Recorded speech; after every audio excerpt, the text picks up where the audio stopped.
नमस्कार, मैं हूं श्रीकांत प्रजापति और आप मेरे साथ देख रहे हैं बीसीसी न्यूज। आई खबरों बढ़ने से पहले डालते हैं सुर्खियों पर एक नजर।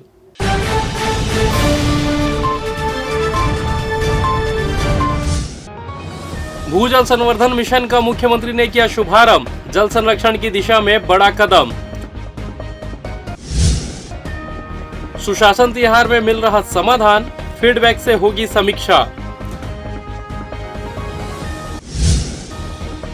बिजली समस्या हो रही विकराल, विभाग की कार्यप्रणाली पर सवाल। और फिर यात्रियों की बढ़ी मुसीबत, 9 ट्रेनें हुई रद्द। तो ये थी सुर्खियां, अब खबरें विस्तार से। मुख्यमंत्री विष्णुदेव साय ने रायपुर स्थित पंडित दीनदयाल उपाध्याय ऑडिटोरियम में पंडित दीनदयाल उपाध्याय भूजल संवर्धन मिशन शहरी का शुभारंभ किया। इस अवसर पर उन्होंने मिशन के ब्रोशर और वीडियो का लोकार्पण किया तथा दिवंगत 18 कर्मचारियों के परिजनों को अनुकंपा नियुक्ति पत्र भी सौंपा। मुख्यमंत्री ने इसे जल संरक्षण की दिशा में मील का पत्थर बताते हुए कहा कि राज्य के सभी नगरीय निकायों में भूजल एवं वर्षा जल के संरक्षण हेतु मिशन मोड में कार्य होगा। उप मुख्यमंत्री अरुण साव, जल संसाधन मंत्री केदार कश्यप, विधायकगण रायपुर महापौर मीनल चौबे तथा जल संरक्षण विशेषज्ञ राजेंद्र सिंह वाटरमैन कार्यक्रम में विशेष उपस्थित रहे। इस अवसर पर आयोजित कार्यशाला में हाइड्रोलॉजिस्टिक कॉलोनाइजर्स उद्योग समूह व विभिन्न विभागों के अधिकारियों ने जल संरक्षण पर विचार साझा किए। उप मुख्यमंत्री अरुण साव ने वर्षा जल संचय और फसल चक्र में बदलाव जैसे सुझावों पर बल दिया। मुख्यमंत्री ने बताया कि ग्रामीण क्षेत्रों में मोर गांव, मोर पानी अभियान और अमृत सरोवर जैसी योजनाएं जल संरक्षण को बढ़ावा दे रही है। जल संसाधन मंत्री श्री कश्यप ने भी मिशन के सफल क्रियान्वयन की उम्मीद जताई। कार्यक्रम में नगरीय निकायों के महापौर, अधिकारी, जल विशेषज्ञ, समाजसेवी और स्वयंसेवी संगठनों के प्रतिनिधियों की उपस्थिति रही। मिशन का उद्देश्य राज्य में जल स्रोतों का संरक्षण, पुनर्भरण और स्थायी जल आपूर्ति सुनिश्चित करना है। कलेक्टर संजय अग्रवाल ने सवेरे 11 बजे अधिकारी कर्मचारियों को आतंकवाद विरोधी शपथ दिलाई। हर साल 21 मई को पूर्व प्रधानमंत्री राजीव गांधी की पुण्यतिथि पर आतंकवाद विरोधी दिवस मनाया जाता है। आतंकवाद के खतरे और इसके प्रभाव के बारे में लोगों में जागरूकता फैलाने इस आयोजन का उद्देश्य है। इस जिला कार्यालय परिसर में राष्ट्रपिता महात्मा गांधी की प्रतिमा के समक्ष कलेक्टर ने आतंकवाद एवं हिंसा के खिलाफ शांति और एकता, मानवता और सद्भाव को बढ़ावा देने का संकल्प दिया। इस अवसर पर नगर निगम आयुक्त Amit Kumar, ADM R A Kuruvansh, Shiv Kumar Banerjee, संयुक्त collector SS Dubey, deputy collector Rajni Bhagat सहित विभागीय अधिकारी और कर्मचारी उपस्थित रहे। छत्तीसगढ़ हाईकोर्ट ने बिलासपुर जिले में पेयजल संकट, सफाई व्यवस्था और जल भराव की समस्या को लेकर कड़ी नाराजगी जताई है। चीफ जस्टिस रमेश सिन्हा और जस्टिस अमितेंद्र किशोर प्रसाद की डिवीजन बेंच ने मीडिया रिपोर्ट्स को जनहित याचिका मानते स्वतः संज्ञान लिया है। कोर्ट ने नगर निगम आयुक्त से शपथ पत्र के साथ जवाब मांगा है। मामले की अगली सुनवाई 22 मई को होगी। शहर में पाइपलाइनें खराब होने से लोगों को गंदा पानी मिल रहा है और कई मोहल्लों में टैंकर से सप्लाई की जा रही है। गांवों में पानी की टंकी और पाइपलाइन तो है, लेकिन पानी नहीं आ रहा है। वहीं नालों की सफाई के दावे के बावजूद बारिश में जल भराव की स्थिति बनी रहती है। कोर्ट ने रायपुर के डीकेएस और अंबेडकर हॉस्पिटल की अव्यवस्था पर भी नाराजगी जताई है। रिपोर्ट्स के मुताबिक अस्पतालों में मरीजों के परिजन खुले में बिना पंखे कूलर के रहने को मजबूर है। इस पर कोर्ट ने अस्पताल प्रबंधन से भी जवाब मांगा। इस मामले की सुनवाई अब जुलाई में होगी। ग्राम पंचायत दगोरी से लोगों ने जनपद सदस्य राजकुमार साहू पर गंभीर आरोप लगाए हैं, जिनका कहना है कि ग्राम पंचायत दगोरी के भवानी चौक के पास करीब 2.5 एकड़ जमीन वृक्षारोपण के नाम से आवंटित की गई है, पर यहां मैतारी सदन बनाने की तैयारी की जा रही है। ग्रामीणों ने बताया कि मैतारी साधन के लिए दूसरी जगह भूमि प्रदान की गई है, जहाँ क्षेत्र के विधायक ने भूमि पूजन भी कर चुके हैं, पर जनपद सदस्य राजकुमार साहू ग्राम पंचायत में हस्तक्षेप कर वृक्षारोपण की जमीन में महतारी सदन बनाने की योजना बना रहे हैं। ग्रामीणों की मांग है कि जिस जमीन में महतारी सदन बनाने की अनुमति मिली है उसे वहीं बनाया जाए, क्योंकि वृक्षारोपण की जमीन में कई हरे भरे पेड़ हैं जो लोगों को छांव देने के साथ ही पर्यावरण को शुद्ध करते हैं, जिनका वे कई सालों से सुरक्षा कर रहे हैं। पर कुछ लोग जमीन का बंदरबाट करने, सरकारी योजनाओं पर पानी फेर रहे हैं। एक तरफ सरकार वृक्षारोपण करने अभियान चला रही है, तो दूसरी तरफ कुछ लोग हरे भरे पेड़ों की बलि देने से बाज नहीं आ रहे हैं। हम लोग ग्राम पंचायत दगोरी से आए हुए हैं सर, जहां भवानी चौक स्थित है, वहां 2.5 एकड़ ज़मीन है वृक्षारोपण के नाम से। उसको आज हम 25 साल से बचाते हुए आ रहे हैं और आगे भी उसको बचाएंगे। इसमें जो है महतारी सदन के नाम से कोई योजना का आया हुआ है, जो माननीय विधायक जी ने कहीं और भूमि पूजन किए हुए हैं उस ज़मीन का, जो है जनपद सदस्य जो हैं ग्राम पंचायत में इंटरफेयर करके, क्या नाम है जनपद सदस्य? राजकुमार साहू, जो है इंटरफेयर करके ग्राम पंचायत में उस ज़मीन में ना बनाकर जहाँ बनना चाहिए उनको जो है हमारी वृक्षारोपण भूमि पे जो ला रहे हैं, और वहाँ दो दो कंपनी भी हैं, जिससे डस्ट प्रदूषण हवा जो रोकथाम वो करता है और आम नागरिकों को छाया भी प्रदान करता है। इस वजह से हम लोग कलेक्टर महोदय से निवेदन लेकर आए थे कि उनको जो है संरक्षित और सुरक्षित कर दें, और सरकार की योजना भी है एक पेड़ माँ के नाम, पर्यावरण बचाओ। जगह का बंटन बिल्हा विधानसभा क्षेत्र के ग्राम धमनी में सुशासन तिहार के अंतर्गत आयोजित समाधान शिविर में बिल्हा विधायक धर्मलाल कौशिक और जिले के प्रभारी सचिव एवं अपर मुख्य सचिव मनोज पिंगुआ शामिल हुए। इस अवसर पर विभिन्न विभागों के स्टॉलों के माध्यम से ग्रामीणों की समस्याओं का समाधान किया गया तथा योजनाओं का लाभ दिया गया। विधायक श्री कौशिक ने शिविर को जन कल्याणकारी योजनाओं की जननी बताते हुए कहा कि मुख्यमंत्री विष्णुदेव साय के नेतृत्व में प्रदेश में बहुआयामी विकास हो रहा है। शासन की योजनाएं आमजन के जीवन में सकारात्मक बदलाव ला रही है। उन्होंने बताया कि चिलचिलाती धूप में भी मंत्री, विधायक और अधिकारी जनता के बीच पहुंचकर उनकी समस्याएं सुलझा रहे हैं। अपर मुख्य सचिव श्री पिंगुआ ने इसे शासन का एक नवाचार बताते हुए कहा कि यह शिविर ग्रामीणों की जरूरतों को पूरा कर रहे हैं। उन्होंने अधिकारियों से कर्तव्य निष्ठा से कार्य करते रहने के निर्देश दिए। कलेक्टर संजय अग्रवाल ने बताया कि 15 ग्राम पंचायतों से आए ग्रामीणों के 5154 आवेदनों में से 5112 का निराकरण किया गया है। शिविर में राशन कार्ड, श्रम कार्ड, प्रधानमंत्री आवास योजना की चाबियां, किसान किताब, किसान क्रेडिट कार्ड, कृषि उपकरण, आयुष्मान कार्ड, जॉब कार्ड, महाजाल व आइस बॉक्स का वितरण किया गया। स्वास्थ्य शिविर में बीपी शुगर जांच के साथ दवाइयों का वितरण भी किया गया। ग्रामीणों ने इस पहल की सराहना की है।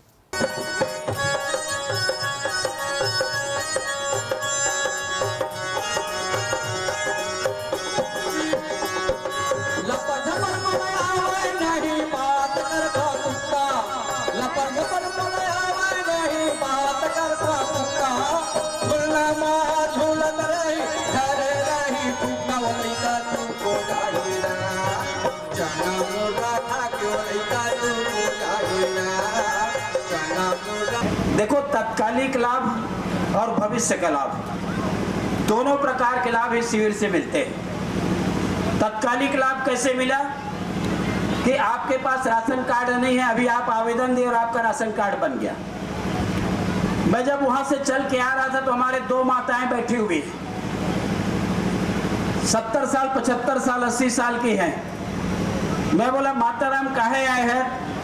तो बोले, बेटा मोर सो कार्ड नहीं है तो मैं कार्ड बनाए हूँ। 80 साल के माता को यदि ये लग रहा है कि मेरा कार्ड नहीं बना है, मेरा इलाज नहीं होगा, ये शिविर की सफलता है, जागरूकता की सफलता। हम सब लोग जानते हैं कि सुशासन त्योहार आप लोगों के बीच में हमारे सारे अधिकारी कर्मचारी आकर के आवेदन उन्होंने कलेक्ट किया। उन आवेदनों का निराकरण समय पे उन्होंने किया और उन जो निराकरण हुआ उनकी सूचना सभी आवेदकों को दिया गया है। कुछ आवेदन यहाँ पे आकर उन आवेदनों पे क्या निराकरण किया उसका वाचन भी संबंधित विभाग आपके समक्ष कर रहे हैं। सुशासन का मतलब ही है कि शासन आप लोगों के। सुशासन त्योहार के अंतर्गत पिछले कुछ दिनों से लगभग 1 महीने से ज़्यादा से सुशासन त्योहार की तैयारी चल रही थी और उसका एक चरण का समापन आज इस समाधान शिविर के रूप में हो रहा है, जिसमें बहुत तरह की समस्याओं का निराकरण कर लिया गया है। कुछ समस्याएं भविष्य में भी निराकृत की जाएंगी। उसके अलावा जो विभिन्न योजनाओं के पात्र हितग्राही हैं और उन्हें किसी कारण से योजना का लाभ नहीं मिल पाया था या और फिलहाल वक्त तो चला छोटा सा ब्रेक का, मिलते हैं ब्रेक के बाद, कहीं जाइएगा नहीं। पिछले 17 वर्षों से रियल एस्टेट के क्षेत्र में दे रहे हैं अपनी सेवाएं और लगातार शहर की जनता को एक नई लिविंग लाइफस्टाइल। अपने कार्यों एवं सेवाओं के माध्यम से लाखों लोगों की उम्मीदों को दिया है आकार। इसलिए जिले में ही नहीं पूरे प्रदेश में इनकी पहचान है बरकरार। आपके सपनों के घर को हकीकत में बदल कर है दिखाना, इसलिए आपके लिए लेकर आए हैं भाटी आशिया।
और ब्रेक के बाद आप सभी का स्वागत है। ये बढ़ता है अगली खबर की ओर।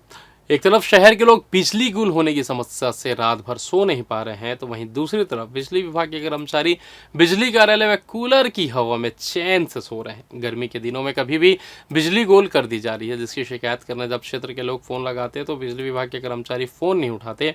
बिजली गोल होने की शिकायत करने के लिए लोग लगातार राजकिशोर नगर स्थित बिजली कार्यालय में फ़ोन लगा रहे हैं। घंटी भी जा रही है, पर यहाँ के कर्मचारी कूलर की हवा में चैन से सोते रहते हैं और जनता रात भर परेशान हो रही है।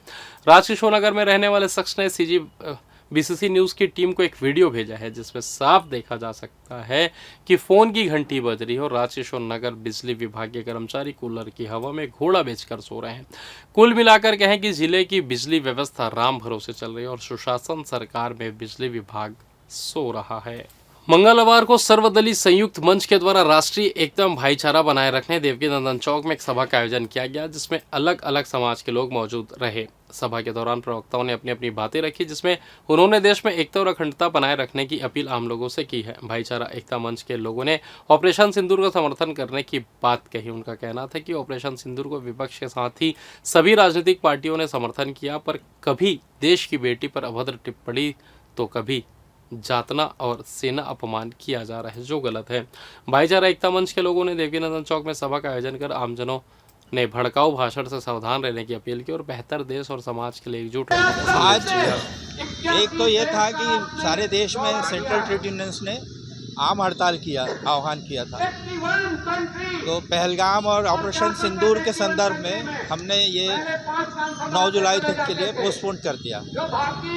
लेकिन ये भी ज़रूरी था कि सारा विपक्ष पहलगाम की घटना को लेके, ऑपरेशन सिंदूर को लेके सरकार के साथ, लेकिन बार बार मीडिया के माध्यम से, भारतीय जनता पार्टी के मंत्रियों के माध्यम से सांप्रदायिक और विपक्ष के ऊपर हमले किए जा रहे थे। इसलिए हम लोगों ने तय किया कि आज 20 मई को हम राष्ट्र समय पे जो सबसे ज्वलंत मुद्दा है, पाकिस्तान पुष्ट मदद आतंकवादियों द्वारा जो पहलगाम में 26 निर्दोष सैलानियों को निहत्ते हत्या की गई और हमारे भारत सरकार के द्वारा ऑपरेशन सिंदूर के नाम से जो पाकिस्तान के ऊपर उनके सेना के जो बेस है उसमें हमला की बात कही, तो भारतवर्ष के 140 करोड़ लोग और सारे विरोधी दल ने इसको समर्थन किया। पर सवाल इस बात का है कि इसके बाद सिविल लाइन थाने में मंगलवार की रात जमकर हंगामा हुआ। दरअसल सिंधी समाज की एक बालिग युवती दूसरे समाज के युवक के साथ भाग गई। परिजनों की शिकायत पर पुलिस ने गुम इंसान की रिपोर्ट दर्ज कर जांच शुरू भी कर दी, पर मंगलवार की रात युवती के मिलने की अफवाह फैलते ही सिंधी समाज के लोग बड़ी संख्या में सिविल लाइन थाना पहुंच गए और कार्रवाई की मांग करते हुए देर रात तक थाने का घेराव कर दिया। पुलिस ने भीड़ को समझाने का प्रयास किया, लेकिन मामला बिगड़ते देख सीएसपी निमितेश सिंह और टीआई एसआर साहू ने समाज के लोगों से बातचीत कर स्थिति को शांत कराया। जानकारी के अनुसार युवती के पिता को थाने में बयान के लिए बुलाया गया था, लेकिन पिता के द्वारा सुनने में गलती हो गई और उन्होंने अपने समाज के ग्रुप में लड़की मिलने की जानकारी डाल दी, जिसके बाद समाज के लोग थाने में इकट्ठा हो गए। समाज के लोग देर रात तक थाने में जमा रहे। बताया जा रहा है कि युवती ने भागने से पहले अपने परिजनों के लिए एक पत्र भी छोड़ी, जिसमें वो अपनी मर्जी से जाने की बात लिखी है। पुलिस फिलहाल मामले की जांच कर रही है। आपको बता दें कि लड़की का एक वीडियो भी सामने आया, जिसमें वो एक अपने 7 साल के रिलेशनशिप में रहे लड़के के साथ उसने शादी कर ली है और अपने आप को सुरक्षित बताया। बहरहाल इस मामले की पूरी जांच अभी पुलिस कर रही है। शिक्षा विभाग में प्रशासनिक दृष्टिकोण से स्कूल शिक्षा विभाग के सचिव ने प्रशासनिक फेरबदल किया है, जिसके तहत तत्कालिक बिलासपुर के अनिल तिवारी को जीपीएम का अतिरिक्त प्रभार दिया गया है। इसके अलावा जीपीएम के जिला शिक्षा अधिकारी जगदीश कुमार को अस्थायी रूप से जेडी ऑफिस बिलासपुर में सहायक संचालक के पद का प्रभार दिया गया है। आपको बता दें कि पूर्व में शिक्षा विभाग द्वारा शासकीय स्कूलों में कसावट लाने लगातार शासन स्तर से निर्देश का अनुपालन किया जा रहा है। इसी कड़ी में नए शिक्षा सत्र के पूर्व जीपीएम जिले में बड़ा बदलाव कर दिया गया है। प्रयास लगाया जा रहा है कि बिलासपुर डीओ अनिल तिवारी द्वारा उचित बदलाव जिले की शिक्षा व्यवस्था पर किया जाएगा। वहीं अतिरिक्त जिम्मेदारी मिलने के बाद डीओ अनिल तिवारी के ऊपर 2 जिलों की शिक्षा व्यवस्था की भाग दौड़ हाथ में आ गई है। अब देखना होगा कि इस बदलाव का कितना सार्थक असर धरातल में देखने को मिलता है। सुप्रीम कोर्ट ने सिविल जज भर्ती प्रक्रिया में बड़ा बदलाव करते हुए वकालत के न्यूनतम 3 साल के अनुभव को अनिवार्य कर दिया है। चीफ जस्टिस BR गवई की अध्यक्षता वाली 3 जजों की बेंच ने एक जनहित याचिका पर सुनवाई के बाद यह अहम फैसला सुनाया। कोर्ट के 63 पन्नों के फैसलों में न्यायिक सेवा में भर्ती और पदोन्नति से जुड़े कई अहम बिंदुओं पर मुहर लगाई है। अब सिर्फ अनुभव रखने वाले अभ्यर्थी सिविल जज परीक्षा में बैठ सकेंगे। इससे लगभग 40% उम्मीदवार बाहर हो जाएंगे जो सिर्फ LLB की डिग्री लेकर सीधे परीक्षा देने की तैयारी कर रहे थे। यह फैसला जबलपुर की एक लॉ स्टूडेंट की याचिका से जुड़ा है जिस पर छत्तीसगढ़ सरकार की 5 जुलाई 2024 की अधिसूचना को चुनौती दी गई थी। इस अधिसूचना में सिविल जज परीक्षा के लिए बार काउंसिल में अधिवक्ता के रूप में पंजीयन अनिवार्य किया गया था। हाईकोर्ट ने तब याचिका को अंतरिम राहत दे दी थी। बाद में छत्तीसगढ़ लोक सेवा आयोग द्वारा 23 दिसंबर 2024 को जारी विज्ञापन में भी संशोधित नियमों को लागू किया गया जिससे कई अभ्यर्थी आवेदन करने से वंचित रह गए थे। अब सुप्रीम कोर्ट के फैसले के बाद यह नियम पूरे देश में लागू होगा। इधर भीषण गर्मी के बीच छत्तीसगढ़ में रेल यात्रियों की मुश्किलें और बढ़ने वाली है। दक्षिण पूर्व मध्य रेलवे ने इंफ्रास्ट्रक्चर डेवलपमेंट कार्यों के चलते 21 मई से 9 ट्रेनों को रद्द करने का निर्णय लिया है। इनमें से 4 ट्रेनें अलग अलग तिथियों में 28 जून तक रद्द रहेंगी। ट्रेनों के रद्द होने से रोज सफर करने वाले यात्रियों को खासा परेशानियों का सामना करना पड़ेगा। रेलवे की इस घोषणा के बाद दैनिक रेल यात्री संघ ने नाराजगी जाहिर की है। संघ के अध्यक्ष अश्वनी शुक्ला ने आरोप लगाया है कि आम यात्रियों की लोकल और पैसेंजर ट्रेनों को रद्द कर रेलवे प्रीमियम श्रेणी की ट्रेनों जैसे वंदे भारत, दुरंतो एक्सप्रेस और मालगाड़ी को कहना है कि यह कदम रेलवे के बुनियादी ढांचा को मजबूत करने के लिए रेलवे के अनुसार चक्रधरपुर मंडल के ग्राम हरिया और सीनी सेक्शन में TRT मशीन द्वारा ट्रैक मरम्मत और विकास कार्य किया जाएगा जिसके लिए मेगा ब्लॉक लिया जाएगा। इसके अलावा रायपुर रेल मंडल में निपनिया यार्ड के ईस्ट एंड पर LC नंबर 378 पर रिलीविंग गर्डर की डी लॉन्चिंग का कार्य किया जाएगा। इसके लिए ट्रैफिक कम पावर ब्लॉक लिया गया है ताकि तकनीकी काम को सुरक्षित रूप से पूरा किया जा सके। रेलवे का दावा है कि यह कार्य यात्री सुविधाओं को बेहतर बनाने के उद्देश्य से तेजी से किया जाए। हालांकि इस दौरान यात्रियों को कुछ असुविधा का सामना करना पड़ेगा। अधिकारियों ने यात्रियों से सहयोग की अपील करते हुए भरोसा दिलाया कि काम पूरा होने के बाद रेल यात्रा और सुविधाजनक हो सकेगी। और फिलहाल इस बुलेटिन में बस इतना ही। मुझे दीजिए इजाज़त, फिर होगी आपसे मुलाकात न्यूज़। नमस्कार।